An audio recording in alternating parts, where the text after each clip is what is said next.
primeiro treinamento que eu dei, a gente falou sobre plantas na parte interna da casa, e agora a gente como fazer seu próprio paisagismo trazendo para a área externa. Quando você fala como fazer seu próprio paisagismo, eu acho muito arriscado você falar assim, você está eliminando o papel de um profissional? Eu falei, não, mas você tem que trazer a conceituação para a pessoa que gosta de desenvolver isso, ela conseguir se aventurar e conseguir fazer de forma intencional o que ela está propondo. Então, tipo assim, tem gente que fala que gosta de planta, mas coloca muita planta amontoada num canto só em um terreno que não é o terreno próprio, e depois fala, eu não sei cuidar de planta, eu não tenho uma mão boa. Não, você só não sabe como fazer o processo da maneira correta. Então, eu resolvi estruturar esse treinamento até com mais informação e mais conhecimento para vocês do que quando eu fiz na faculdade. Porque aí você tem que buscar por fora. Então, lá no final, eu trouxe algumas referências de livro para vocês. Se vocês quiserem comprar esses livros, se tiverem interesse em aprender mais, vocês vão aprender mais sobre as composições e vai entender como que é esse processo de cada tipo de jardim, como que você vai criar esse jardim intencional. Então, o direcionamento e a composição desses jardins naturais. Como que a gente vai desenvolver isso? Sou o Thalisson Teixeira, tá? Sou arquiteto urbanista, tenho especialização em gerenciamento de projetos, licenciamento ambiental e agora estou cursando em sustentabilidade, para poder trazer os conceitos sustentáveis para dentro da construção. Eu trouxe esse slide, tem algumas coisas que eu trouxe do outro, mas é só para a gente poder nivelar. Qual que é o nível do pai de planta que cada um tá, entendeu? Você como profissional, seu nível tá qual aqui?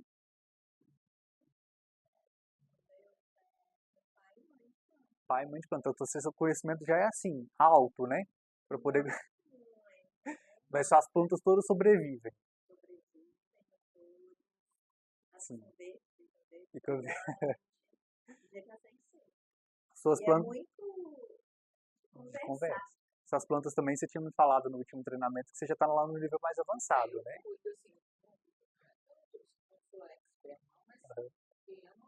Sim. Isso é curiosa também, né?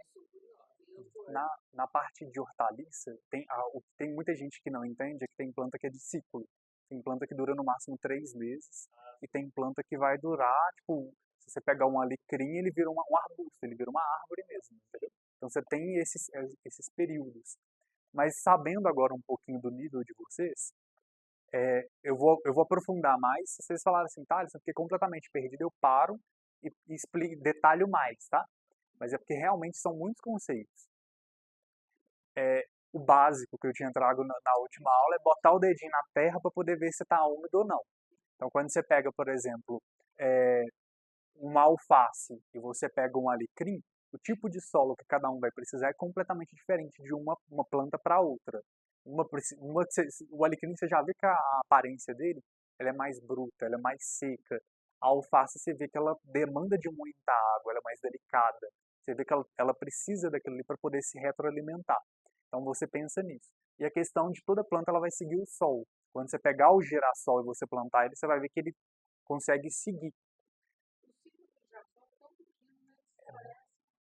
Muito pequeno. Só que o bom é que ele cria uma quantidade de semente muito grande, e ele consegue se espalhar. Isso faz parte do ciclo dele, né? Da mecânica natural dele. Sim. Você já comeu a semente do girassol? Você pode colocar em salada, é muito bom. É uma forma que tem de você aproveitar isso. O ciclo é pequeno, mas eu consigo aproveitar. De preferência, a semente maior.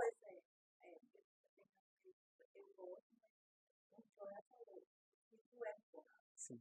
É porque tem, é porque tem girassol que a sementinha é tão pequenininha que se você tentar comer ele com a casca, por exemplo, você não consegue. Tem uns vídeos que estão bombando na internet agora, o pessoal empanando o girassol e comendo ele. Eu não fiz esse teste ainda, mas eu quero testar. A pessoa empana, frita e come.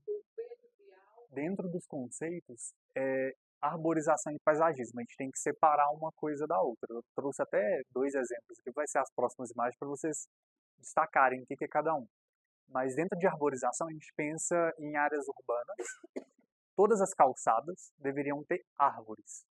O que acontece hoje, normalmente? A pessoa coloca um pinheirinho, coloca uma plantinha baixinha que ela vira um arbusto, é uma arbustiva, e aquela planta ela não contribui em basicamente nada para aquele ecossistema que está sendo criado dentro desse ambiente urbano. Então, se você tem árvores que crescem de verdade, que não seja uma árvore que vai sair destruindo o asfalto, essa árvore ela vai gerar sombra, vai vir animais para essa árvore, então você está conseguindo criar os corredores verdes e está diminuindo a temperatura. Porque se você pega embaixo de uma sombra de uma árvore no asfalto e mede a temperatura, e se você mede a temperatura em um ambiente que não tem árvore nenhuma, você consegue ver que dá diferença dependendo de 20 graus da sombra para o espaço de sol. Isso a gente entra dentro dos projetos urbanos, arborização. Paisagismo é como que você vai integrar de forma mais harmônica e juntando basicamente a arte junto com as plantas naturais. Você vai criar essas composições. Então, Thalisson, como que seria o paisagismo de uma praça? E como que seria a arborização? Aí eu coloquei, pode tirar. Eu coloquei aqui, que é arborização aqui e que é paisagismo? E as de baixo, paisagismo, né? Aí você vê a diferença nítida do que é. Quando a gente vai pensar numa arborização, que é um projeto urbano, costuma colocar isso daqui. E esse tipo de árvore não é uma árvore que ela contribui para aquele ambiente. Ela é basicamente como se fosse uma planta de plástico, porque ela não faz uma captura correta de carbono, ela não vai privilegiar as espécies nativas. Por exemplo, a gente tem muito aqueles periquitos que fica cantando, que parece uma maritaca, mas é pequenininha. Ele é um animal silvestre. Se você tivesse uma árvore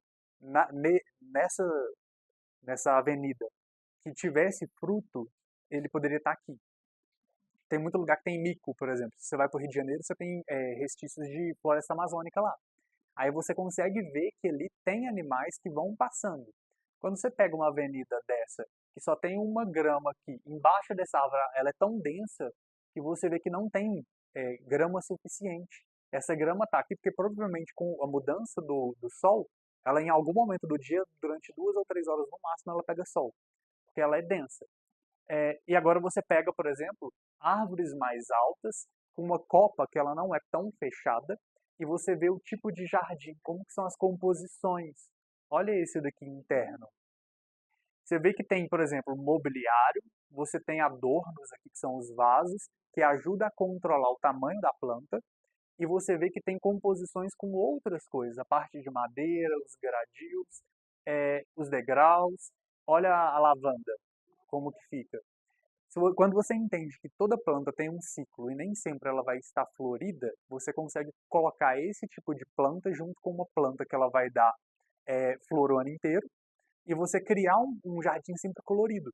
Porque você está conseguindo pegar esses níveis diferentes de floração e criando o seu jardim. Então você tem aqui o verde é predominante, você tem o amadeirado, o cinza dos pisos e o preto como estrutura, tá? Do guarda-corpo. Aí você fala assim, como que eu vou criar esse jardim de uma forma que ele vai ficar sempre colorido? Se você pega esse tipo de forração, que é uma forração roxa, você está trazendo cor para um ambiente completamente verde. Agora, se você pegar a lógica para o lado de cá, os tipos de plantas e as cores que criam, cada uma delas vai criando pontos de atenção. Você não precisa de deixar tudo massivamente, porque você vê que não é natural. Quando você tem um maciço de uma cor vermelha, um maciço de uma cor roxa, você vê que aquilo ali foi intencionalmente criado para aquilo. No ambiente natural, se você quer imitar o ambiente natural, você vê que é diferente disso. Isso. Você vai conseguindo intercalar.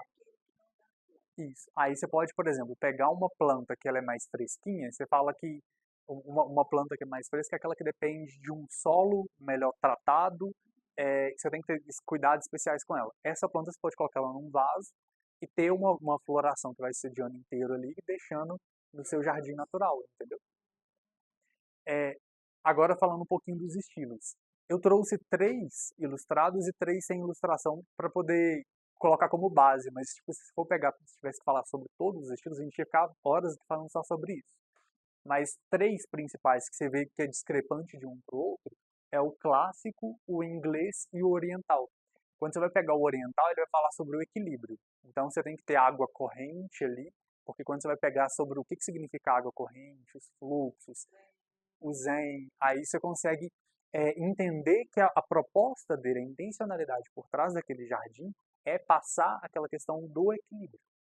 Quando você pega o clássico, você vai ver que ele é mais engessado, ele vai ser colorido, mas ele vai ter muito das arborizações muito controladas, é muito bem podado, aí você vai criar aqueles desenhos escultóricos, sabe? Isso daí tem o estilo certo que você vai colocar dentro da sua casa. Não adianta você pegar uma casa rústica e trazer um elemento clássico, que aí você vai ver que não está combinando, você perdeu o equilíbrio. Aí você vai lá e mistura os três. Você traz uma pedra do oriental com um- uma fonte, eu ia falar mais do espelho d'água. Aí você vai lá e coloca um espelho d'água com uma fachada trabalhada ali no clássico, você traz uma gárgula do gótico, um espelho d'água, uma pedra com o tipo de vegetação que vai crescer naturalmente ali. Você misturou tanto estilo que você vai ficar assim, ó, você não sabe para onde que você é. Porque aí você não vai se sentir confortável dentro daquele espaço, entendeu? Isso, traz energia. Quando você anda, tipo, vocês gostam de fazer trilha? Gostam de fazer trilha? Não, né? Quando ele faz, sim, entendi. Vocês já viram a borboleta azul? Borboleta, borboleta azul, ela é um indicador de um ambiente bem conservado. É. Ambientes conservados, ambientes naturais, eles costumam ter aqui, pelo menos em Minas Gerais, né? Costumam ter essas borboletas azuis. São ambientes que eles são, a condicionante ambiental, você vê que ele é melhor, entendeu? Quando você pega, por exemplo, na Serra do Rola Moça, você vai fazer trilha ali, eu costumo ir muito, tem tipo um centro de integração lá, e você vai na cachoeira, volta, vem até aqui no topo, depois você volta, você anda uns 15 quilômetros por dia. Você vai ver que perto da cachoeira tem a borboleta azul. Ela é um condicionante. Só que olha para você ver como que é o nosso foco, a nossa atenção. A gente está vendo tudo verde, olhando na vista do observador, e tudo vermelho, porque é terra de minério. Embaixo. Aí você está vendo vermelho e verde, vermelho e verde. Você vai lá e vê um ponto azul passando assim na sua frente. Aquilo não vai capturar a sua atenção? Você vai ficar assim, ó. Eu mesmo, eu saí procurando a borboleta e aonde que ela ia, eu ia atrás dela para ver ela abrindo a asa, entendeu? E para conseguir gravar aquilo. Aquilo prendeu a atenção. Quando você pega uma imagem dessa aqui, por exemplo, onde que você vai prender sua atenção? O que que você quer representar? Quando você mistura todos os estilos ao mesmo tempo. Imagina a casa do puxadinho. Começou com um clássico, depois foi pro rústico, chegou no moderno. Aí vai vendo cada quarto de um elemento diferente. O que que você quer representar com aquilo? Qual que é a intencionalidade por trás daquilo? O que que você quer mostrar? No jardim é a mesma coisa. Se você começou a fazer um caminho, tá tudo neutro, tudo básico, você começou a fazer um caminho, você viu alguma coisa que te chamou a atenção, falou, olha, que legal, gostei disso. Aí você vai lá e neutro de novo, você começa a andar, olha, gostei disso. Você consegue diferenciar quais são seus pontos de atenção e o que que vai marcar quando você sair daquele espaço, por exemplo. Isso é importante. Quando você vai no Inhotim, você tem muitos elementos diferentes, vários tipos de jardim, só que são todos espaçados. No meio do caminho ali, você vai ver que tem geralmente uma massa verde e o caminho de pedra, que aí você está limpando sua mente, o seu cérebro está sendo limpo naquele processo até chegar num ponto escultórico de novo. Aí, jardim urbano, rural e tropical. Tropical é aquele que vai imitar o ecossistema natural. O urbano, geralmente, ele acaba pecando um pouco porque a pessoa acha que o urbano é só aquela arborização. Mas não, você pode pegar uma praça e trabalhar o estilo dentro dela. E o rural, geralmente, é onde a pessoa coloca ali é, muito seixo rolado, bancos de madeira rústica, feita com dormente, coloca muita grade aparente, muita madeira, uma coisa mais bruta, sabe? É, isso daí você consegue casar os elementos, igual eu falei, desde que seja espaçado, você consegue casar uma coisa com a outra, criar ambientações diferentes. Só que, se a intencionalidade do ambiente for, por exemplo, rústico, se for uma casa de campo e você quer trazer aquele ar de rústico, não vai colocar um clássico lá no meio, não. Não vai colocar um pinheirinho fazendo um triângulo, porque você está matando aquele conceito, entendeu? Espécies invasoras. Você lembra que eu falei que eu ia falar sobre espécie invasora? O que vocês conseguem observar aqui, né, nesses pontinhos? Os pretos, um lugar que os índios estão mais concentrados e outros lugares que estão espalhados. Isso. Imagina que esses pontinhos, fica parecendo aqueles testes de psicologia, né? Mas imagina que esse mapinha aqui seja o mapinha do Brasil e que os pontinhos pretos sejam as espécies nativas. O que está acontecendo aqui? Você colocou no litoral uma planta que ela vem da Ásia e ela começou a ser levada pelo vento e ela começou a se espalhar. Ela foi contaminando e ela vai subindo, ela vai se espalhando e até chegar lá no outro ponto. O que uma espécie invasora faz num ambiente que é de uma fauna e flora específica? Quando você pega uma árvore que ela é muito densa e coloca ela numa área de restinga, por exemplo, ela vai crescer em 30, 40 anos e a copa dela vai matar toda a vegetação nativa que tem embaixo. Então ela vai começar a condicionar aquele ambiente para fazer com que ele seja o ambiente natural dele de onde a planta saiu, entendeu? Quando você pega uma árvore e deixa ela no pote dentro da sua casa, ótimo, você está controlando aquele ambiente. Agora, depois que a árvore cresceu, dá dó, mas eu falo com você, é melhor matar aquela planta do que você pegar e plantar ela. Porque aí você colocou uma planta, uma espécie invasora, que pode acabar com toda a, a, a flora nativa do ambiente onde você está, principalmente numa região de sítio. Entendeu? Por isso que é importante a gente falar sobre essas plantas de espécies invasoras. Tá, Alisson, qual que é uma espécie invasora? A gente pode falar, por exemplo, daquelas... Tem umas árvores que elas geram uns coquinhos e que você vê que ela fica com 20, 30 metros de copa. A gente costuma ver isso daí nos anos 70, 80. Ela é uma árvore que começou a ser usada muito no paisagismo. Só que ela também com o tempo, acaba quebrando o passeio porque ela fica muito grande. Essa é uma espécie invasora, ela é da Ásia, e que começaram a usar ela muito no Brasil, no paisagismo. As folhas dela, umas folhas grandes, veludas, eu esqueci o nome dela agora, eu vou lembrar e falo com vocês. Mas esse tipo de planta é uma planta que ela vai tomando conta daquele ambiente.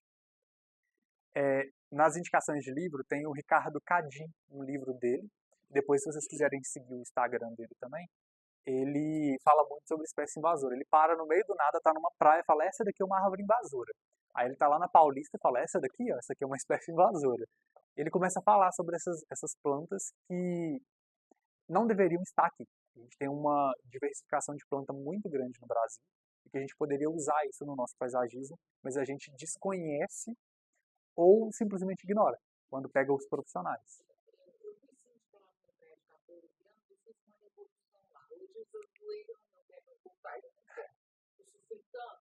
Então, nós fizemos o passeio que ele foi utilizado pela prefeitura, exatamente. Então, lá tinham várias mangueiras. Então, o que acontecia? Os buceiros ficavam na casa da frente, eles comiam os frutos e eles comem imediatamente eles evacuam. Então, meu prédio estava todo cheio. Como a gente ia tentar, eu fui à prefeitura, fiz lá e tal, tiramos todas, quando nós arrancamos o passeio, ele era só raiz por baixo. A gente tiramos tudo e eu plantei quaresmeira. Plantei várias, tudo na cor, rosa clara, rosa escuro, roxo e tal. Aí fizemos tudo, ficou lindo, menino, mas a polícia foi em casa tentando saber por que eu tinha plantado as coisas. E eu tinha a ordem da prefeitura, foi a prefeitura que fez. Aí ia lá o seu parque ambiental, polícia ambiental. Aí eu levava lá.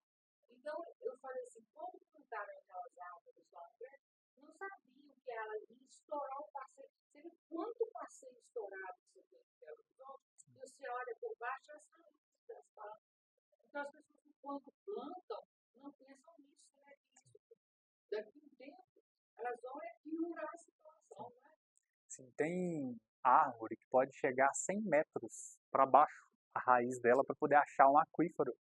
Se ela passar por um período de escassez muito grande, ela tem água vindo lá de baixo. Isso que a gente tem que plantar no passeio agora é árvore pivotante. A professora falou.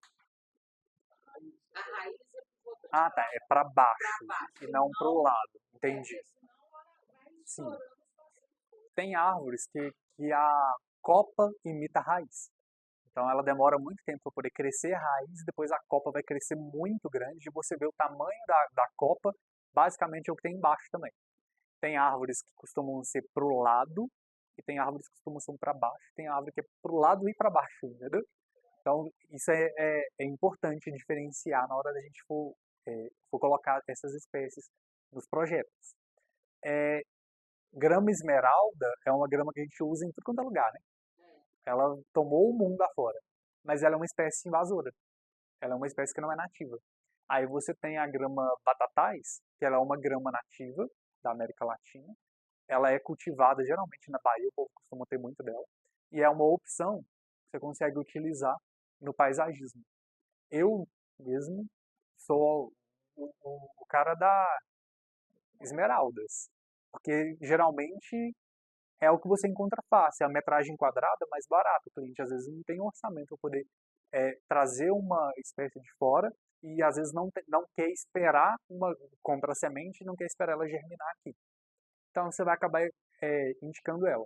Mas o que eu falo com os clientes?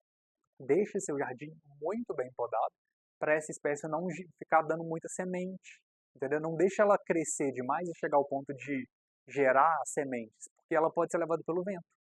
Então você controla o ambiente, não tem problema. Você não pode deixar ela espalhar. Tem casos de grama esmeralda que vai tomando, vai entrando dentro de floresta. A pessoa tem um sítio do lado de uma área que é de floresta nativa e ela começa a tomar e ela começa a consumir todos os nutrientes daquele solo e matar as espécies nativas.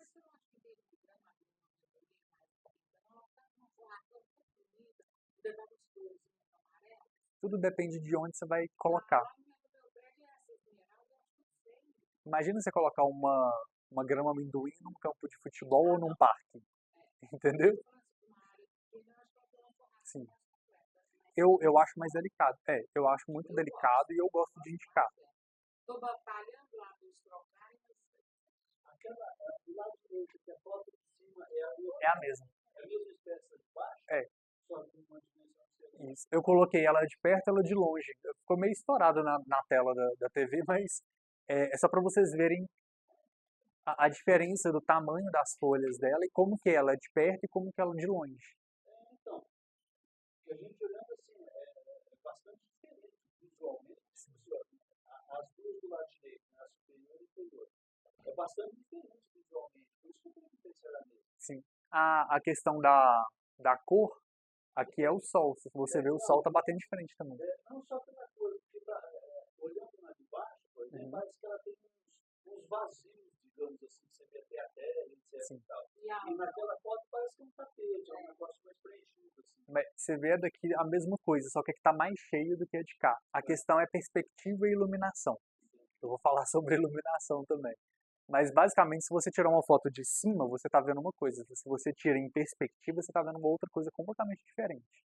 Entendeu? Esses vazios, eles são preenchidos pelo ângulo que você está tirando essa iluminação. Esse é um slide que eu trouxe no último treinamento também. Você lembra o que eu tinha falado sobre a questão do ritmo, proporção e simetria, né? Na área externa, a gente vai trazer o mesmo elemento, a mesma conceituação, mas pensando em maciços vegetais. Quando você pega a questão de ritmo, proporção e simetria, se você vai trazer para um jardim, você está fazendo ele mais orgânico, imitando o ambiente natural, como que são os maciços? Você vai fazer uma trilha ou você vai num parque ecológico? Como que são os maciços lá? Eles são bem distribuídos? Maciço, quando eu falo, é o tipo de uma espécie única de planta que ela está dentro de um ambiente. Ela está concentrada ou ela está espalhada?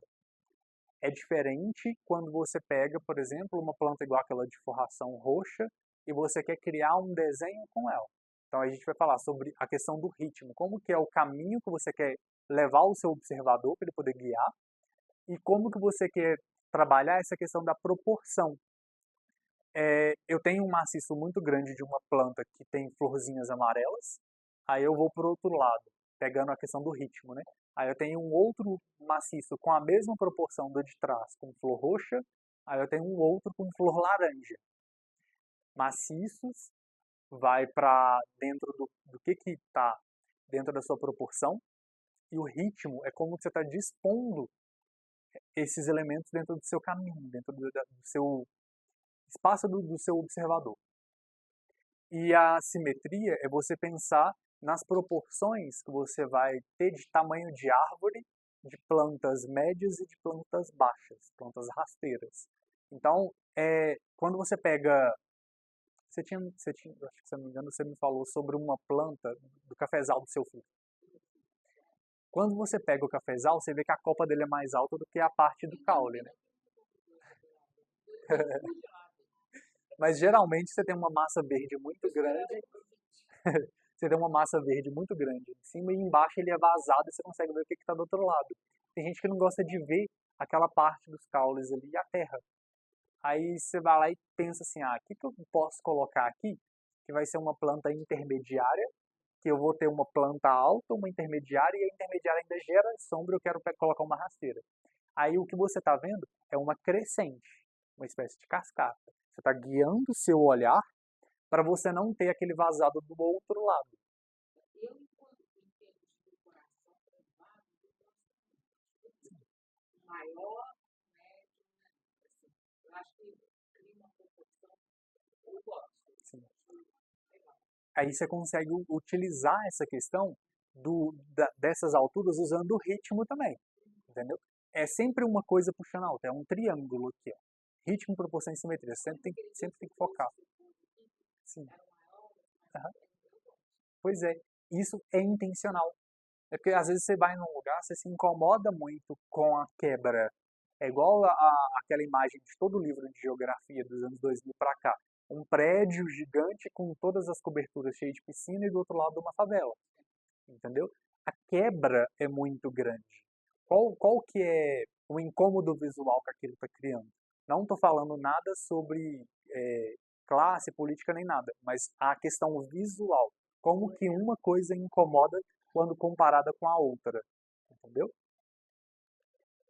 Aí eu trouxe, tem um artigo no ArcDaily, é desse Matheus Pereira. Aí eu peguei as ilustrações dele para poder ilustrar para vocês o que seria essa questão dessas composições. O triangulado é uma ponta aqui, uma aqui, uma aqui, uma aqui, uma aqui, uma aqui. Quando você tem o aleatório, eu joguei uma planta maior aqui, fui jogando outras do lado para parecer que está imitando o ambiente natural. Aí você tem os maciços regrados, você vai criar uma composição com vários pontos ali, você vai encher aquilo ali, mas é só naquele ponto. Aí você tem o curvo. Ele está criando um caminho para você direcionar o seu observador. Então, tipo assim, o meu espaço de jardim, eu vou ter um pergolado, depois desse pergolado eu tenho uma mangueira, e ali na frente tem uma jabuticabeira. Só que eu não quero olhar e ver só 3 palitinhos pendurados com a copa gigante. Como que eu vou criar um caminho para levar essa pessoa por onde eu quero fazer com que ela passe? Aí você vai criando esses caminhos de ida e volta, que aí você vai criando um caminho curvo, pode ser mais quadrado. Aí depois no desenho eu fui criando aqui o curvo, o quadrado, para ilustrar para vocês como que vocês conseguem criar isso. Iluminação de jardim. Aqui, por essa imagem, para mim parece ser um fim de tarde. Você consegue ver uma iluminação mais lavada nas cercas, tá vendo? Só que como que esse ponto iluminou mais do que os de trás? Porque aqui embaixo esconde um ponto de luz. Então você consegue criar uma iluminação de baixo para cima, você consegue pegar uma iluminação de cima para baixo e você consegue colocar de frente também. Tá, Alisson, como que eu vou usar cada uma delas? Por exemplo, numa copa de um coqueiro, você vai uma palmeira muito grande, 20 metros de altura. Como que você vai iluminar ela? Você está criando um jardim embaixo, no meio dela você pode colocar um spot bidirecionado. Um direciona para a copa e o outro direciona para a base. Entendeu? Aí você consegue iluminar em cima e embaixo. Tem que vir com um fio ali para poder alimentar, né? Mas aí você esconde tudo. E nesses pontos aqui, se você não quiser que essa iluminação venha de baixo para cima, você ainda pode fazer de lateral dependendo de onde que está. Tem que pensar muito só na questão de ofuscamento. Porque às vezes você está criando tem uma parede grande do lado de cá, e sua planta está aqui e você quer iluminar de frente. E o caminho está no meio. Aí você vai chegar aqui e você vai ficar assim, ó, porque a luz está vindo direto no seu olho. Aí você tem que pensar nessa questão de ofuscamento também. Então, na hora de pensar como que você vai criar esse jardim, você tem que pensar, olha, eu consigo colocar bidirecionado, porque tem um ponto muito alto, eu consigo colocar de baixo para cima e consigo colocar de frente. Qual que vai ser melhor? Onde que eu estou pensando o meu caminho? Por onde que a pessoa vai passar? Porque se ninguém passa na frente, você pode usar uma iluminação que ela está vindo de frente. A luz, ela não cria curva. A luz ela só vai reta. Então, se você delimita o ponto do seu ponto de luz e ele tem uma angulação fechada, então ele vai ficar só com aquela angulação fechada. Quando você tem uma angulação aberta, ela vai ficar só com aquela angulação aberta. E ela vai direcionar raio para todos os lados. E o raio, a intensidade da luz, vai ser proporcional à distância que está daquele objeto. Isso ficou fácil de entender, né? Então, tipo, pois é, aqui ele está muito forte porque está perto, entendeu? Se você coloca de longe, olha a diferença que está dando da iluminação aqui, que ela está estourada, ela não tem um ângulo fechado para poder ser direcionado, então ela está vindo um raio bem na câmera. E ela chega aqui em cima bem menos. Ela está criando vários obstáculos no meio do caminho, ela foi se dissolvendo até chegar naquele ponto mais alto. Então isso é um ponto de atenção na hora que você vai iluminar um jardim.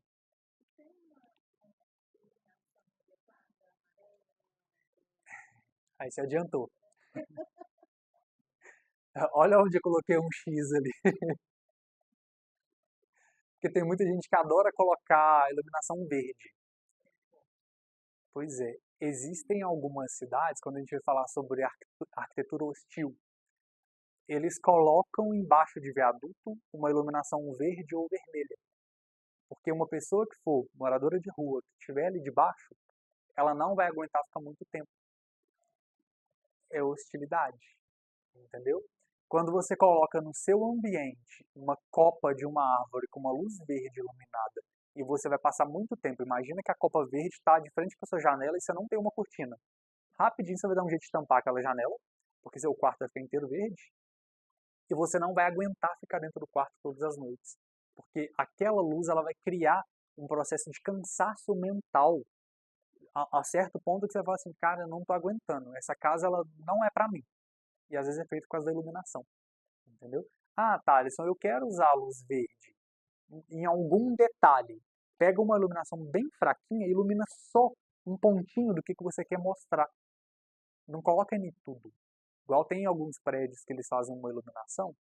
Eu já vi um prédio lá no Barreiro que é vermelho. Gente, parece que eu tô tipo num necrotério. Se eu tô passando aqui na porta, eu imagino que tem alguém morrendo lá dentro. Entendeu? Pois é. Ah, você já tinha falado sobre a questão da iluminação, né?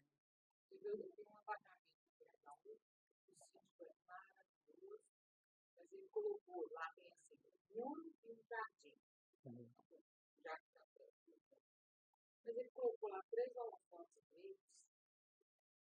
Pois é. Assim, à noite acende, eu acho feio, acho tão artificial, sabe?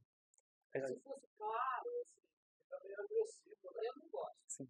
A gente fala que um projeto bom de arquitetura ele pode ser valorizado com uma boa iluminação, mas não tem como salvar projeto ruim com uma iluminação da melhor qualidade que seja. Mas você consegue valorizar todos os detalhes com uma iluminação que seja boa e adequada para aquele ambiente, de acordo com a proposta que você está desenvolvendo. Entendeu? O prédio pode ser lindo durante o dia. Você fala, nossa, que prédio lindo. Chegou à noite, tem um holofote verde lá, você fala, nossa, que prédio feio. Entendeu? A iluminação ela tem o poder de valorizar. Entendeu? Você dá foco em alguma coisa que você realmente quer mostrar. Aí eu coloquei aqui iluminação direcionada para baixo, varal de luz, que vai ser direcionado. Você coloca luz amarela, porque vai trazer questão de sensação de conforto. e os pontos de luz direcionados em caminhos. Então, esse daqui, se você quiser colocar alguma coisa, você tem uma pedra, um vaso, uma escultura, alguma coisa, você pode colocar aqui debaixo, dependendo da altura da haste, né, tem essas hastes aqui geralmente 50 centímetros, você consegue dar evidência para aquele ponto. Ou você pode usar ele em repetição para poder criar um caminho. E você tem outros mais delicados também, que no geral você não está vendo, ele está à noite, você não está vendo que tem uma peça ali, mas ele está criando o espaçamento para você conseguir ser guiado até onde você precisa chegar. Então tem diferenças. Esse pontinho ali pode ser um desse verde ou pode ser um amarelo. Eu te garanto que o amarelo vai te trazer muito mais conforto. Entendeu? Eu acho que se ele nasce com escada, eu acho que eu colocaria um vaso, uma pedra, assim, eu acho que compõe, né? Sim. Sim, o ambiente ele tem que contar uma história. Você tem que trazer o ambiente de paz para o ambiente construído, né? Tipo assim, o que te traz conforto? Deixa eu colocar isso daqui, que eu posso viajar, igual ele falou que viaja muito, né? Eu posso viajar para onde que for, mas eu sempre vou ter a sensação de querer voltar para minha casa. Entendeu? A minha casa é o melhor lugar do mundo, desde que eu consiga pensar ela dessa forma. O que para você traz conforto, não necessariamente o que para ele vai trazer conforto. Agora, a questão de iluminação é muito importante. Eu tenho um casamento há algum tempo atrás, e tinha uma escada para chegar no salão, e eles colocaram umas velas enormes. Gente, mas ficou tão bonito. Além de te guiar, porque estava à noite, né? Mas eu achei assim, dá uma vida, né? Assim, ficou muito chique. A luz é vida. Luz é vida.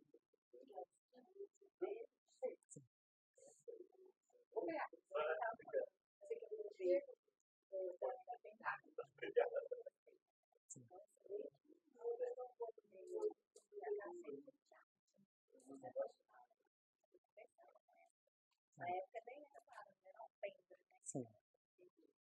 Então, eu estava no alpendre, literalmente, conversando com as plantas. Eu não estava trabalhando. Não, coloca não. As plantas são bonitas. Sim. Então, eu sempre tive essa cultura de pegar outro final. Aí já minha filha, não, porque é fácil de cuidar, não tem toda a orientação, né? Eu tenho ligação, eu tenho. Sim. Eu não, eu tenho. Sim. Tem pessoa que acaba desenvolvendo essa sensibilidade com o passar do tempo. Tem pessoas que já, você acaba aprendendo isso, né? Mas desde pequeno já tem essa sensibilidade já ativada. Eu sempre convivi com planta, mas para mim poder começar a cuidar de verdade, apesar de eu gostar muito de indicar, eu não ficava mexendo, sabe?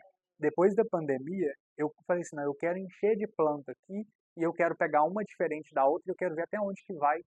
Então, por exemplo, eu tenho um pezinho de abacate, que ele tá desse tamanho dentro do pote de barro, né?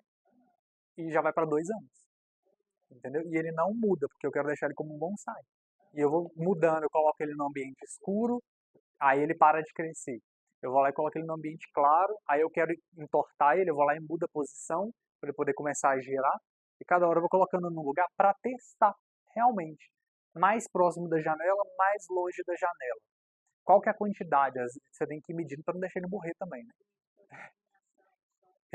Qual que é a quantidade de água que eu preciso colocar? Às vezes eu coloco demais, às vezes eu coloco de menos. E qual que é o efeito que está causando? Está matando a raiz? Eu vou dar uma cavucadinha e vou olhando a raiz. Então, é como se fosse um laboratório. Mas eu vou testando isso. As composições de vasos aqui, ó. Olha as alturas do vaso. Olha como que diferencia uma planta da outra. Quando você pega, por exemplo, o alecrim, quando você pega uma outra que está numa jardineira maior, olha o tamanho dessa planta para o tamanho dessa planta, as alturas, as composições. Você tem aqui hortaliças ou você tem plantas só de paisagismo. Olha como que a escala aqui cria um volume diferente desse outro aqui. Você entende que está dando essas diferenças? Isso é muito importante. Oi, tudo bem? Tudo bem? Essas diferenças. Um outro ponto. Olha como que é a diferença. Quando a gente vai falar de paisagismo, a gente consegue trabalhar todos os sentidos. Você vai trabalhar o tátil, você vai trabalhar o auditivo, o visual, você vai trabalhar o olfato. Você consegue. Como que seria? Imagina para vocês assim, vocês andando num piso de tijolinho e você andando num piso de cascalho. Qual que é o barulho que vai criar aí? Entendeu? Como que você consegue trabalhar a sua audição, além de ser diferente a superfície? A superfície que você está trabalhando em um e você está trabalhando em outra é completamente diferente. Se você andar descalço e descalço em outro, vai ser diferente. Quando você pega, por exemplo, a temperatura do material, eu tenho um projeto que eu estou desenvolvendo de um condomínio na Bahia, na cidade de Jequié. Eu cheguei lá e o tipo de projeto que a gente desenvolve na Bahia, você não pode trabalhar ele, por exemplo, no mesmo projeto no Rio Grande do Sul. E eu fui falar com o cliente que a gente tem alguns itens que a gente coloca para todos os projetos e a gente vai variando de acordo com a região. Aí eu fui falar com ele da sauna, ele falou assim, não, como é que você não pode trabalhar a sauna na Bahia não, porque aqui a pedra que você coloca na beira da piscina, ela tem que ser a térmica, porque senão a pessoa queima o pé. Eu falei assim, não, eu não estou colocando para vocês uma sauna na Bahia, mas esse é um item que, em nível Brasil, que os clientes gostam de ter. Se a gente não vai ter uma sauna na sua cidade, qual outro elemento que a gente pode trazer que aqui na região as pessoas gostam de consumir? Aí a gente vai falar sobre a estrutura que está do lado de fora, a estrutura que está do lado de dentro desse empreendimento e os materiais que vão ser trabalhados ali. O material que você vai usar em um espaço que é muito quente não pode ser o mesmo material que você vai trabalhar em um espaço que é muito frio. O incômodo térmico é muito grande, entendeu? Quando você vai pensar nesses jardins, se você coloca uma pedra que absorve, que ela é escura e absorve muito calor, você vai colocar ela numa área de exposição, tipo assim, basicamente 8, 9 horas de sol, e ela está acumulando todo aquele calor durante o dia, como que vai ser o período da noite? Aquele ambiente não vai ficar sempre quente? Vocês já sentaram em um banco de concreto à noite? Ele é quentinho, não é? Ele ficou o dia inteiro absorvendo. Então, tipo assim, ele absorveu todo aquele calor e durante a noite ele está conseguindo passar isso para frente. Só que se você pega o mesmo banco de concreto e coloca num ambiente que ele é todo sombreado, independente de dia ou de noite, ele vai ficar sempre frio. Então, como que você vai pensar nessas composições para você ter uma melhor qualidade de sensações dentro daquele jardim? Entendeu? Você consegue trabalhar isso através das propriedades. Aqui eu coloquei, por exemplo, os vasos de barro. Se você pega, por exemplo, uma panela de barro e coloca num cooktop de vidro, ele vai estourar. Porque ele absorveu tanto calor, mas tanto calor, que o vidro ele não tem compatibilidade, ele acaba estourando porque é muito calor. A questão das hortaliças. Quando você tem um alecrim, você tem um cheiro específico. Quando você tem um manjericão, você tem um outro cheiro específico, que era característico daquela planta. Quando você pega uma quaresmeira, quando você pega sálvia, quando você vai trabalhar com o cheiro de um pé de limão, o limoeiro, né? Quando você vai trabalhar com uma mangueira. Todos eles têm cheiros característicos, cheiros induzidos quando você esfrega a folha ou cheiros que vão ser dispersados através do vento. Então, como que você consegue trabalhar as sensações e os cheiros dentro do seu jardim para ele poder ser mais agradável? Naquele caminho que a gente falou que a gente vai criar com o ritmo, proporção e simetria, né? Como que você consegue trabalhar essa diferença?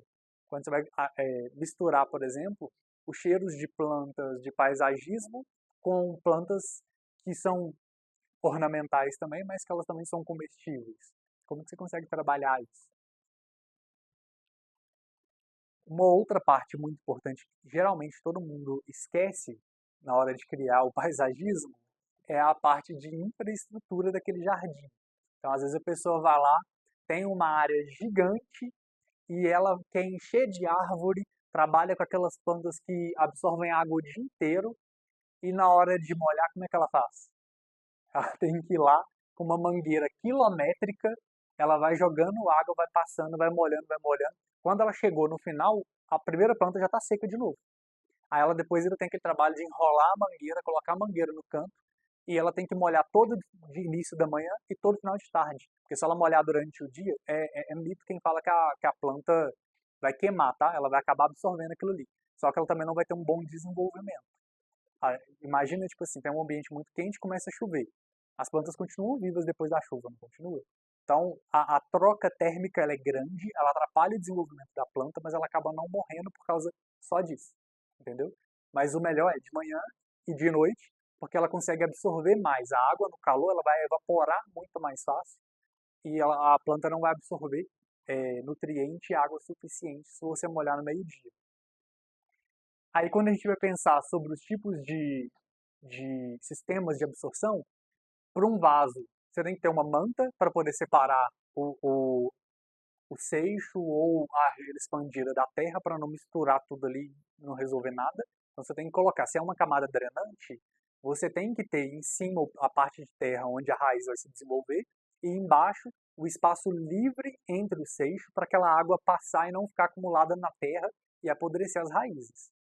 Quando você vai passar para a parte externa, a PBH hoje mudou e colocou um incentivo para quem coloca jardim drenante no passeio.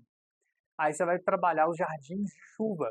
Como que você consegue trabalhar isso? Como que você resolve o problema, por exemplo, do Rio Grande do Sul? Você não vai resolver ele inteiro com um jardim drenante, porque senão você não consegue dimensionar o quanto que ficaria uma obra dessa. Mas se você começa a criar em toda casa a cultura de agora eu tenho que ter um jardim que vai absorver parte da água que está caindo na rua, você, no montante, você pega num topo e numa saída baixa, a quantidade de água que vai sendo dispersada no meio do caminho, ela é muito maior do que você deixar um asfalto que vai descer água correndo direto e vai vindo destruindo tudo que está no meio do caminho. Porque a água ela tem esse poder. A água ela absorve tudo o que tem no entorno dela. E água mole em pedra dura, tanto bate até que fura, né? A água é imparável. Se você cria esse tipo de jardim, você começa a criar aquele microambiente para poder tratar esse solo de novo também. Você tem que fazer antes. Uhum. Achei interessante isso. Sim. Ainda não chegamos na parte. Passo fora do passeio, tá? Não tem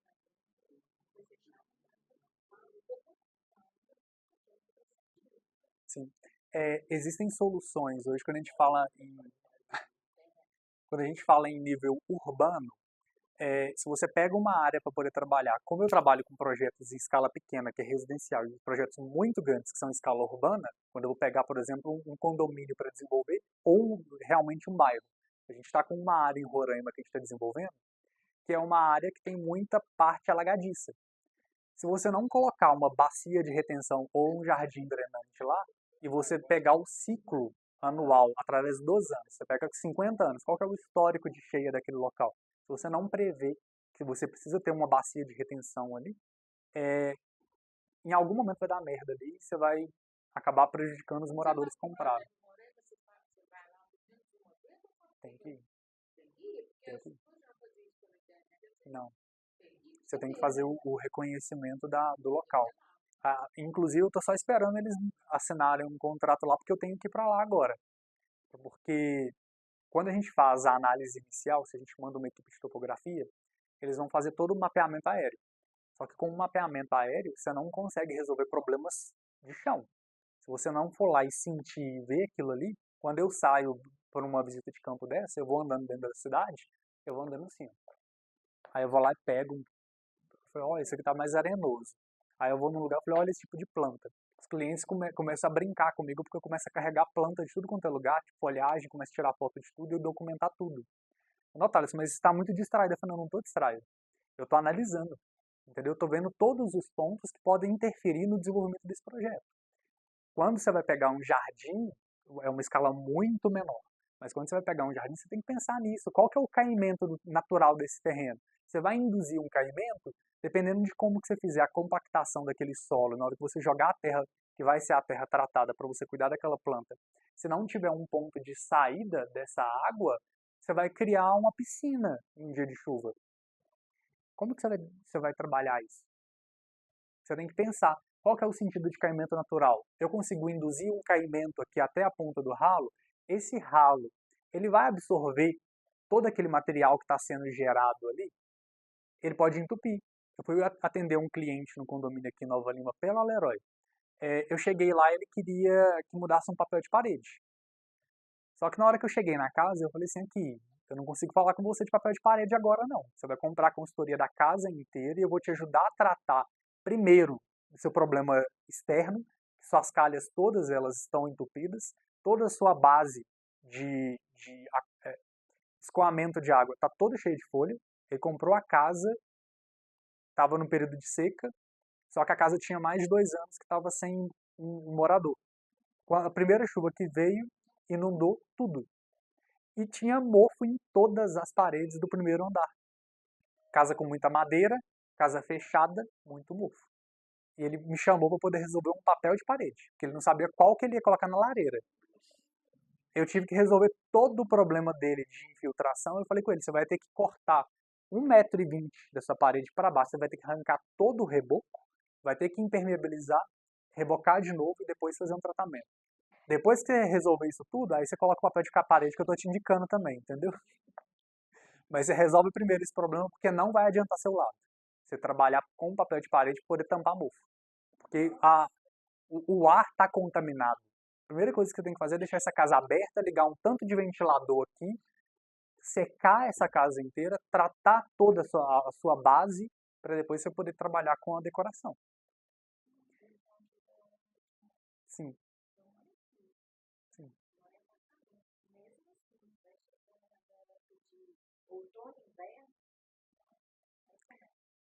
Pois é, quando você cria as bases dos seus jardins, aqui você tem, por exemplo, hortaliça, que você está num espaço de casa, você não está num sítio com um caminho muito grande, né? Tipo, a proporção, a dimensão é muito grande. Ah, eu não quero sujar o pé. Então eu não quero ter que ficar limpando o pé ali. Então eu vou fazer o calçamento do meu jardim, porque eu não quero sujar meu pé. Que tipo de tratamento que você vai fazer? Você vai colocar um piso que ele é um piso drenante, você vai colocar um piso que ele vai impermeabilizar. Tem gente que fala assim, eu quero colocar um porcelanato no meu jardim. Acho que a morte de todo arquiteto e paisagista é falar da cerâmica de grama, né? Só que aí tem gente que já consegue evoluiu a cerâmica de grama, evoluiu para o porcelanato. Eu vou colocar no meu jardim porcelanato. Não, gente, não faz isso não. Vamos pensar melhor aqui em como que você vai trabalhar. Amanhã mesmo eu tenho que ir lá em Bicas fazer um atendimento de uma cliente, que ela mora em BH, e ela só pode ir lá no dia de domingo também. Vou ter que ir lá atender ela, porque ela falou assim, eu tô cansada de pagar para vir um jardineiro cuidar daqui, e toda vez que eu vim para cá eu tenho que trabalhar. Esse era para ser um espaço de descanso, isso é um sítio da família. Agora, os bonitão chega aqui, vai usar a piscina, e eu tenho que ficar lá arrancando mato, porque meu jardim tá me dando muito trabalho. Então, beleza, vamos trabalhar os seus caminhos. O foco desse atendimento vai trabalhar os seus caminhos de uma forma que o seu piso vai ser permeável e vai sufocar o mato que está ali. Qual que é o primeiro tratamento para você poder eliminar o mato? O mato que você cortar ali, tá um mato alto, deixa ele ali. Não tira ele não. Você cortou, deixa ali. Sufocou, aí você tira aquela matéria, aí você vai trabalhar ele. Porque se você chegar, tem muito mato, você cortou o mato, já vai vir trabalhar com o piso, o mato vai crescer pelas laterais, vai continuar ali, entendeu? Então deixa ele sufocar, mata primeiro a possível germinação daquela semente, ou os brotos que estão ali superficial, sufocando ele com o próprio mato que está ali, né? E depois você vai trabalhar o caminho. E o caso dela vai ser esse caso. Eu vou falar com ela, deixa o mato crescer, daqui uns 3 meses você corta, deixa sufocar e vai trabalhando em etapas. Porque não tem como você fazer tipo Irmãos à Obras no Brasil, falar assim, eu quero o meu jardim bonito, eu vou viajar uma semana e quando chegar aqui meu jardim tem que estar bonito. Não funciona assim. Jardins regenerativos, jardins que eles são sustentáveis, trazendo a pegada da sustentabilidade, para provar que minha pós-graduação está sendo válida, tá? Tô usando ela aqui, ó. Jardins que sejam sustentáveis, de preferência você vai começar o plantio na semente. Você não vai comprar em um lugar 1.500 mudas de uma forração, chegar e colocar ela aqui e você vê ela em tamanho de maturidade, a planta de tamanho final dela, sabe? Se o tamanho final de uma planta é 50 centímetros, você pode começar com ela com brotos de 5 centímetros ali, espalhados, já dimensionado o tamanho que ela vai ficar final, e você vai vendo terra mesmo, faz parte, é um terreno, entendeu? É terra. E você vai deixando ela crescer até chegar naquele ponto de maior maturação dela. Uma outra coisa é você sufocar todas as plantas, porque você já considerou o tamanho final dela, encheu ali, daqui a pouco você tem que vir com o jardineiro arrancando. Você pagou R$2, R$3 por cada muda, você comprou 1.500 mudas, você tem que ir arrancando ou ela vai morrendo, porque ficou sufocada demais, porque você não considerou que ela pode crescer. Essa parte aqui ficou tranquilo para vocês? A importância de você pensar na infraestrutura antes da mesoestrutura. Infraestrutura é basicamente o que você não vê. Sai caro, mas você não vê. A mesoestrutura é tudo que está em cima ali. Você consegue ver onde seu dinheiro está indo quando você está gastando. Aí pensar no mobiliário. Quando você chega num jardim, dependendo de onde você está, do ponto inicial até o ponto final, a primeira coisa que você vai chegar lá e vai querer é sentar, né? Aí você vai sentar embaixo de árvore com uma rede, que tem uma copa e tem um ventinho ali, aí você pode descansar na rede, ou você vai sentar numa pedra porque não tem nada no meio de um sol escaldante. Porque não pensou no mobiliário, né? A rede é um mobiliário que é confortável e faz parte daquele ambiente. Uma outra coisa é você pensar nos tipos de móveis que você está colocando ali, que sejam resistentes à exposição solar, à luz do sol. Porque se você coloca um mobiliário, por exemplo, que não tem um tratamento para poder receber umidade, receber sol, você gastou 3, 4 mil reais para poder comprar uma cobertura para colocar na área externa e depois de um ano ela apodreceu toda e você perdeu 4 mil reais. Às vezes por causa de 500 reais, que você fala assim, não, esse aqui está mais barata, né? A origem duvidosa, a procedência duvidosa do... economia porca que eu chamo isso, entendeu? Aí, às vezes, por causa de 500 reais, porque você tem um material que é tratado e o outro não é tratado, você compra um que não é tratado e dura muito pouco tempo. Isso entra na questão do ciclo de vida daquele material que você está colocando naquele espaço. Essa parte de mobiliário é um outro ponto importante que a gente falou, vocês chegaram um pouquinho depois, mas a gente falou sempre sobre ritmo, proporção e simetria dentro do ambiente. Quando a gente pega esse tipo de estrutura, como que você vai casar o mobiliário com os usuários e com o que é existente no local? Se você pensar numa casa para final de semana, que vai receber a família inteira, e vai vir 40 pessoas, todo final de semana, e você pensar numa casa que é para um casal, que vai vir no máximo os filhos, e eles vão usar uma vez por mês, você entende que a dimensão de mobiliário é muito diferente? O que é fixo, que vai ficar sempre ali, pode ser dimensionado só para esse casal, que você ter mobiliários que são dobráveis e são articulados, você consegue carregar fácil, leve, e você deixa guardado só para o momento de festa. Pensar nesse mobiliário é muito importante para você poder economizar seu dinheiro também. Tá? Pensar nos tipos de cobertura que estão sendo colocados, os tecidos que estão sendo colocados, para você não ter um material que vai ficar de forma permanente ali, com exposição de luz solar, e você comprou agora, daqui a 3 meses você comprou ele verde, ele está laranja ou está amarelo, ou pior ainda, na hora que você sentar ele começou a rasgar porque apodreceu, porque o sol foi tão forte. E, de novo, eu falei do cliente da Bahia, cliente de Roraima, eu tenho os dois clientes. O material que está para um é diferente do outro. Um é muito úmido, o outro é muito seco. Então, onde que você vai colocar? Qual que é a descrição técnica desse produto que você está colocando? E como que é a aplicabilidade dele, dependendo do ambiente que está sendo inserido. A sustentabilidade aí, ó. Sustentabilidade, ela é um tripé. Você sempre vai pensar no econômico, no ambiental e no social.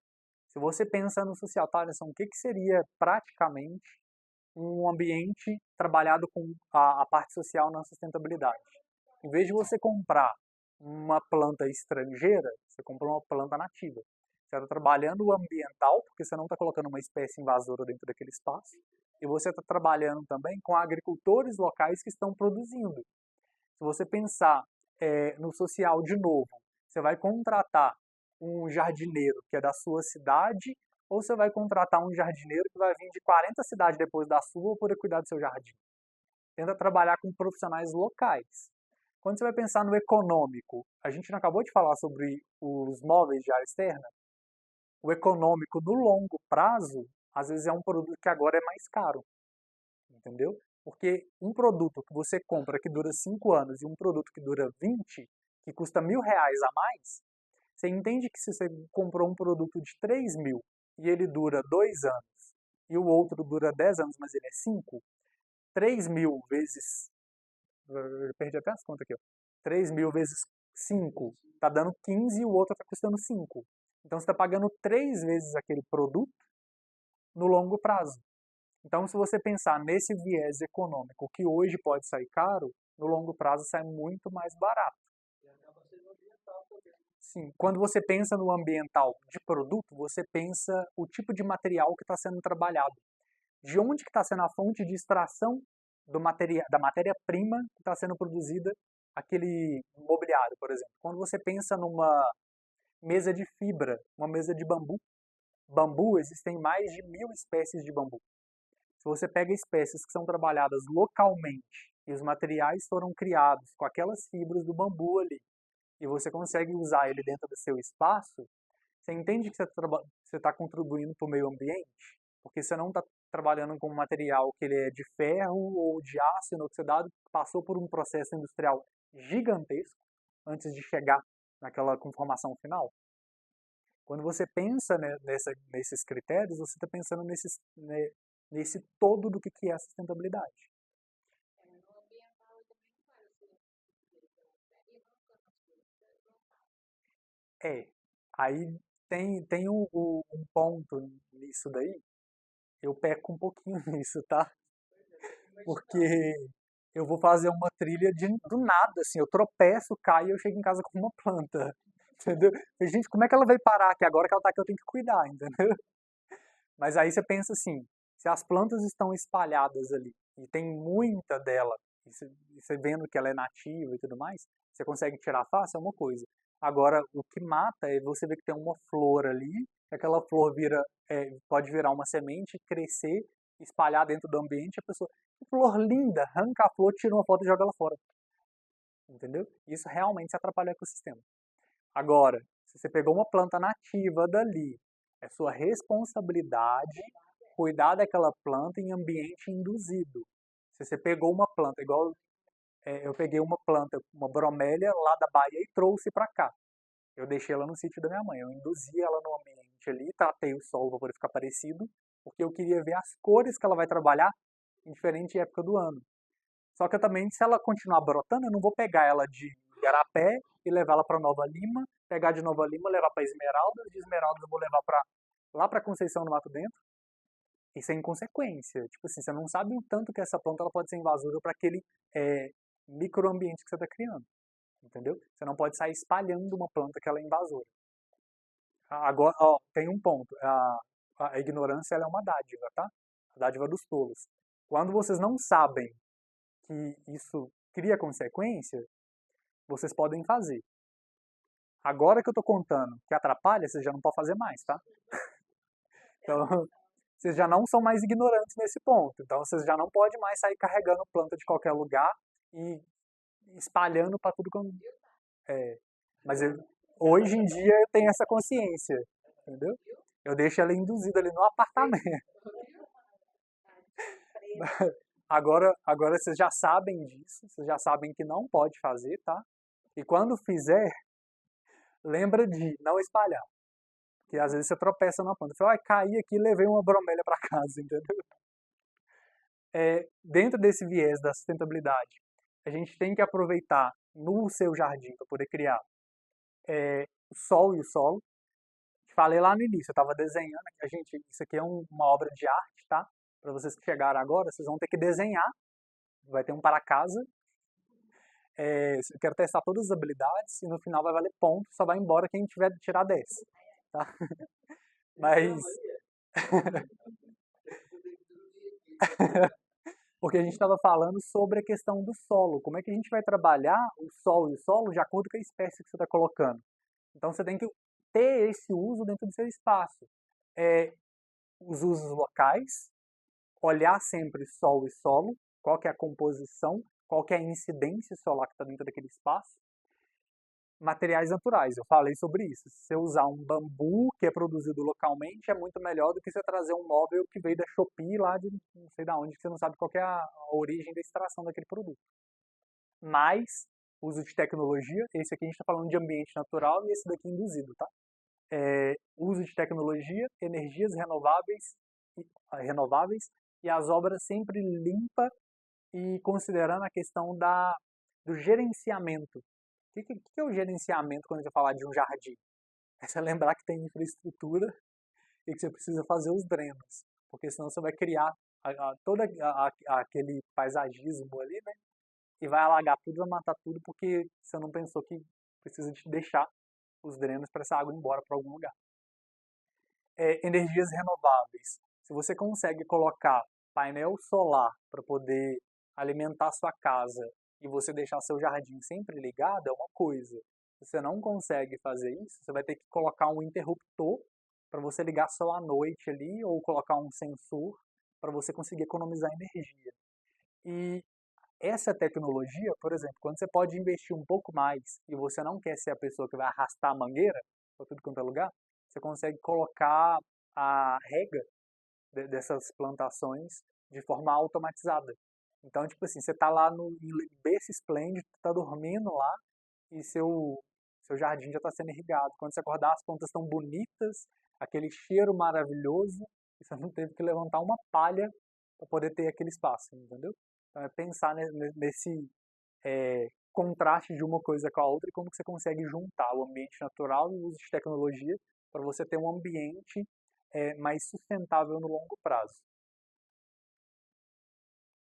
Esse aqui é um exemplo de uma planta de paisagismo. É muita planta, é planta natural, planta sintética, planta de desenhar. Mas, essa daqui é uma representação. Provavelmente a pessoa gastou umas 3 horas para fazer. Esse aqui eu gastei 5 minutos com a gente conversando, entendeu? Então você vê que de um para o outro é discrepante, mas o próximo passo agora é vocês desenharem. Quantas horas? Deu quase, passei 3 minutos só. Mas aqui vocês conseguem ver as proporções. Quando você pega essas bolotadas, sendo que bolota é essa aqui? É uma árvore grande, tá? Uma copa grande. Se você pegar o boloteiro para poder ver a circunferência dela, imaginando essa planta com o tamanho de uma jacuzzi, a jacuzzi aí você deve ter que pelo menos uns 3 metros, e você pega uma árvore dessa, você vê que ela está pelo menos aí com uns 8 ou 9 metros. Em questão de proporção da copa para o piso, é muito grande essa discrepância de um para o outro. Aí você tem aqui, por exemplo, as agaves está sendo trabalhada com asterisco, né? Você tem as coberturas aqui, a área de churrasco, você tem a grama trabalhada com pontinho, degradê, e você tem os seixos ali que está trabalhado no marrom, o degradê com os pontilhados. Aí você tem que identificar isso. Se você está pensando em mudar seu jardim, eu vou trabalhar com o quê? Eu vou trabalhar com seixo, seixo natural, vou trabalhar ele com seixo rolado, vou trabalhar ele com argila expandida. Aí você vai fazer a representação que cada um representa, coloca um nomezinho ali numa legendinha básica. Aí você chega pro jardineiro e fala assim, ó, eu trouxe minha planta, eu quero isso aqui, agora você executa, entendeu? Você entrega para ele, já está identificado, e se você tiver dúvida, você me pergunta, porque agora eu sou profissional treinado no paisagismo. Você consegue criar, olha como é que é a representação do deck aqui, como que são as forrações em volta, os fechamentos. A questão dessas composições. Como que eu gosto de fazer numa planta mais técnica? Quando a gente vai entregar esse tipo de trabalho, eu vou colocando ela mais apagadinha quando é uma copa muito grande e mais forte quando é uma coisa mais pequenininha, entendeu? Então, cada um desse daqui vira um material na minha legenda. O piso de pedra irregular, que tipo de pedra que vai ser? Como que é a questão do material, né? As temperaturas, que a gente vai falar da inércia térmica e tudo mais. E olha a proporção, olha a altura dessas plantas e como que são as representações de cima e as representações de lado. Para quem gosta de andar de avião e fica olhando pela janela, se você pega uma maquete de um arquiteto e você olha pela janela e fala, nossa, que interessante, tá igualzinho a árvore, tá representada igualzinho quando você faz ela com bucha e quando você olha por cima ali, ó, porque você está vendo em escalas diferentes. Então, prestem bastante atenção nessa parte aqui que agora é com vocês. Aqui são algumas representações de projetos meus, tá? De área de lazer. Claro que aqui, nesse ponto, para iniciar a apresentação para o cliente, já não tem especificação técnica. Primeiro a gente apresenta o conceito, depois vem detalhando as espécies. São dois trabalhos diferentes. Então, em questão de como que é a distribuição, o cliente falou, eu quero um pomar. Coloquei o caminho desenhado aqui. Aí, nesse caminho desenhado, como que eu vou criar a diferença de elevação de um ponto para outro? Aí você pega essa parte que se representa aqui, ó, a piscina aqui, ó. Quando você pega os caminhos aqui, essa parte aqui, tá aqui, ó. Olha os jardins representados aqui. Quando você pega o deck aqui com os brinquedos e tudo mais, ele está aqui, ó. A partir do pomar, você vai trabalhar o relevo natural e vai conseguindo criar essas composições. Isso é importante na hora da gente conseguir passar a ideia para o cliente.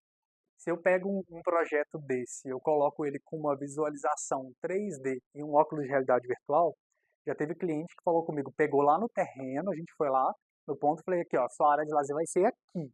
Ela colocou o óculos de realidade virtual e ela começou a olhar e falou, Thales, eu estou sentindo o cheiro de como é que vai ficar isso daqui.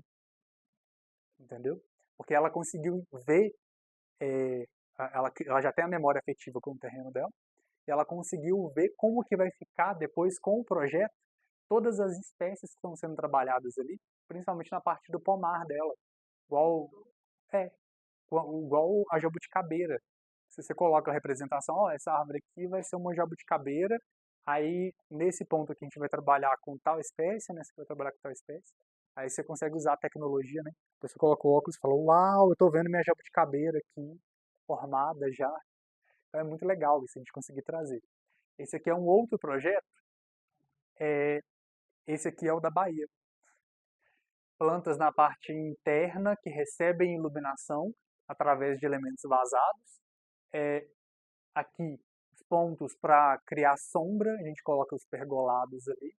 A parte externa, o tipo de altura, às vezes nem é tanta espécie que está aqui, porque a gente não consegue todas na modelagem, tá? Colocar a mesma espécie que está sendo representada.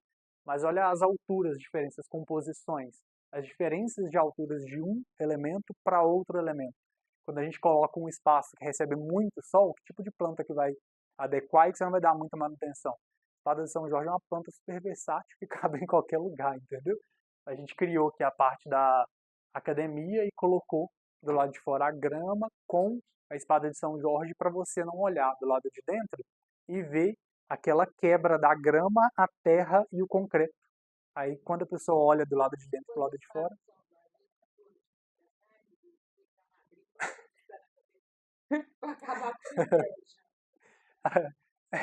é um ponto. Mas nesse caso aqui é para não ver aquela faixa de terra, porque tem gente que se incomoda. Nossa, a grama morreu aqui. Olhando. Uhum. E eu pus sobre o vaso, eu gosto sempre de uma formação, assim, eu não gosto de ver exatamente a terra, porque fica dentro da sala, né? Aí eu pus as pedrinhas brancas. Eu acho que da última vez você falou comigo que não era mais indicado. E eu não gostei, porque você molha, as terras vão para cima da É terra. pra cima dele. Qual que é a melhor? É ser colado? Eu Ou gosto casca de árvore? casca de pinos, eu gosto. Não é que a pedra branca não seja indicada, tá? A questão é porque ela passa por um processo tão grande ali, que se você coloca ela sem lavar, por exemplo, a poeirinha dela acaba matando, entendeu? Não, eu lavei, mas na hora que você vai molhar a planta, a terra mistura, né? Além de ficar feio com o tempo, ela vai amarelando e tudo mais. Pode a casca de pinos, a argila expandida, tem gente que gosta de colocar serragem, entendeu? Não pode ser serragem de madeira tratada, porque madeira tratada passa por um processo químico que pode matar a planta. Aqui ó, é uma outra representação daquele projeto da Bahia com a vista de cima, os espaços, como são as composições, as distribuições do paisagismo e como que é a representação em altimetria delas, ó, as proporções. Essa parte aqui eu trouxe ela, que é a parte da portaria, para vocês verem que tem cactos. Então, tipo assim, o tipo de solo que tem que ser tratado para ter um jardim de cacto ali, ele tem que ser muito mais arenoso, né? Então ele tem que passar por um processo de tratamento para poder receber essas plantas, que é diferente de você colocar uma árvore nativa num terreno que ela já está acostumada, entendeu? As referências, eu falei sobre o livro de paisagismo, né, do Ricardo Cadin, Benedito Abud. Esse daqui eu tenho ele lá em casa, às vezes eu uso ele como referência de inspiração para como é que eu vou desenhar. Porque ele tem todas as representações de cada espécie que está colocando ali. Esse da Carol Costa, eu adoro os vídeos dela no YouTube, eu acompanho muito o material dela, é muito bom também. E planta para jardim brasileiro. Então, tipo assim, às vezes você está na dúvida de que espécie que você vai colocar, igual eu te falei, eu não lembro todos de cor, não. Eu vou chegar num conceito, depois que eu cheguei no conceito, eu vou pensar, baseado nesse conceito que eu desenvolvi junto com o cliente, qual espécie que vai combinar com o que a gente propôs. Entendeu? Primeiro eu vou trabalhar sempre os elementos visuais e a questão da sensação que a pessoa quer ter dentro daquele espaço. Para depois a gente conseguir chegar. Peraí, deixa eu ver aqui. Não passou demais. Era a parte da prática, né? Pra vocês poderem. Era aqui, hora da prática. Eu vou pedir para vocês virem cá, pegar uma folha, o lápis, se quiser pegar canetinha também, cada um vem cá, pega. Pode ser 3 cores, não precisa de ser mais do que isso, para a gente poder pensar em como que criaria